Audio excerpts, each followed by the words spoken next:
You ask Tiger to solve. This deals with linear equations with one unknown.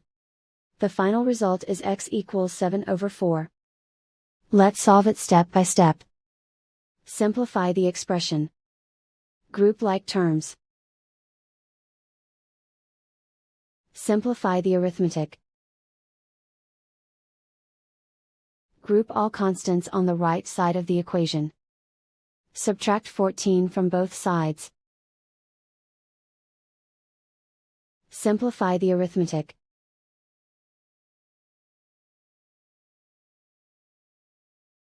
Isolate the x. Divide both sides by -8.